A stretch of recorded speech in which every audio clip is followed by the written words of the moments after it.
The Portland Timbers did what they were supposed to in this game, but it was nice to see it done in such a wonderful style. A 6-0 win over Sporting Kansas City is their largest margin of victory in Timbers MLS history. Not often do you see a record back-to-back weeks, one for saves and one for goal scoring, but that's the Portland Timbers this year. What a performance against SKC. All the goals among some of the most beautiful they've scored in the last year. Now we'll pull it back to DaCosta and then slide himself in central. Velda will shoot from distance and scores on an absolute screamer. Christopher Velda with a rocket. Really feel we're building something special. With that, there's going to be growing pains, and we've had growing pains. But I said to him before the game is that the people of Portland, their life is this club. So when they go out there, they want to be entertained, and I wanted them to go and entertain. I think you saw that. I think they got entertained tonight. If you were lucky enough to be in the stands for this 6-0 drubbing over Sporting Kansas City, consider yourself invited to Kevin Kelsey's coming out party, because that was far and away the best game I have seen him play as a Portland Timber. 2 goals, 2 assists, one of them an MLS assist, but the point still stands. He has completely changed the narrative that many fans had around him at the end of the 2025 season. Some even went as far as calling him lazy. He was anything but that in this game. His one-man press to force the ball in a bad area out of Cleveland for his first goal was awfully impressive. And then the 6th goal of the game and his second, he's picking up unique areas all across the pitch. And one play that maybe not even is going to show up on the highlight reel, he had a hold-up play for Alexander Aravena where he essentially sent the Chilean through on net. Kelsey was absolutely everywhere in this game, and he has well and truly grabbed the number 9 shirt as the starting striker of the future for the Portland Timbers. Es bueno donde, sabe, ya tengo un poco de tiempo en la liga, veo un poco los espacios también, entonces creo que simplemente me ubico, hablo mucho con los compañeros también, entonces creo que luego lo practicamos y luego ya en los partidos, ¿sabes? Sale de manera natural, entonces nada, siempre que pueda caer a los espacios, siempre que pueda entrar un poco en juego, es bueno para mí, no solamente, ¿sabes? Sentirme como un finalizador, tener también la confianza de que puedo jugar y caer, como dije, en el juego y contribuir también desde ese lado. Kevin said, yeah, it's internal work personally that I've done. I watch a lot of tape, a lot of analysis, and ultimately I've been in this league long enough to know that there's going to be spaces available to me. I connect with my teammates, and we practice this during the week, so whenever there's open spaces for me, it's a positive.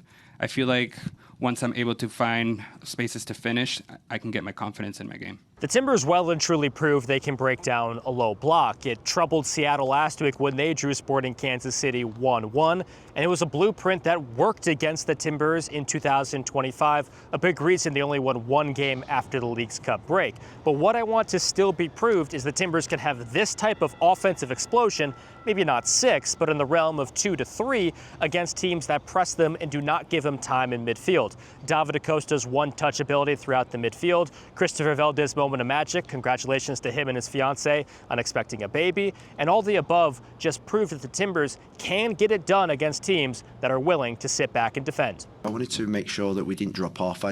Them second halves are always difficult.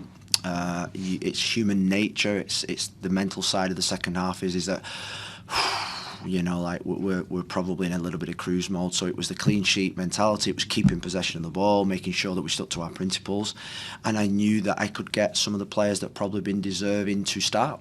When I talked to assistant coach Dave Vandenberg on Thursday, he promptly talked about how the Timbers have been shut out after each win this season.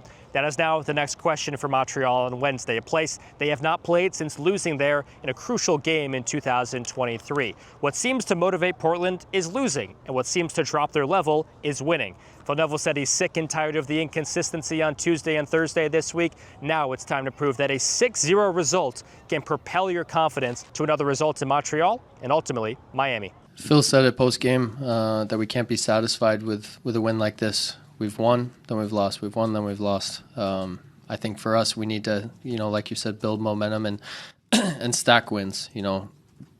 It's very easy in this league to climb up the table really quick if you stack a few wins, and that's the reality of it. So for us, with the talent that we have in that room and the goals and expectations that we have for the second half of the season, I think we said that we want to have a 9-point week. We know it's not going to be easy. Going away in MLS is never easy, and flying across the country 5-6 hours definitely isn't easy. But I think we have the group ready to do it. There was a lot of us that came off today that weren't playing 90 minutes, so we're going to be ready to go and wanting to get out there again and continue this momentum. I was a bit surprised in the starting 11 selection, considering Phil Neville called a lot of the starters against RSL complacent and even comfortable. You go to this game, there was only one change in the starting 11, and that was Kamal Miller coming in for his first start since late March, a game where he had an early red card. But comfortable would be the word I used again because of the comfort and confidence on the ball, and their 4 goals in that stretch from the 6th minute to the 26th minute was the 4th fastest that 4 goals have been scored by a team in Major League Soccer. Records galore in the last couple of weeks. Never would you think a team one weekend sets the all-time saves record in MLS, and then the next weekend has their MLS record margin of victory. But that's the Portland Timbers for you folks. It's been inconsistent, but you've seen the absolute highs of the pendulum and the lows against RSL. Now it's time to see everything else rise. We saw a team that dropped their ego and played as a team. I give them a great example of the other night in the PSG game. Dembele got subbed at 66 minutes and sprinted off the field and hugged his teammates, and then every time a camera went to the bench, he was on the bench cheering on his teammates. And I think we saw that from our team today. It was get rid of the egos. LAFC we win, we lose at Minnesota. San Diego we win, we lose at RSL. And the RSL performance was a disgrace. And we win tonight with a performance, so it's ego. People have got to drop their egos and then just keep pushing forward. I'm super proud of the performance. With collecting their 4th win of the season, the Portland Timbers jump over San Diego, who drew Seattle tonight, and ultimately are just 2 points out of the wildcard spot. Same can be said for their competitor Montreal. On Wednesday, are 2 points out of the wildcard zone in the Eastern Conference, making it a very important game north of the border. That'll do it. Live from Providence Park, I'm Adam Sussman. 6-0 the final scoreline.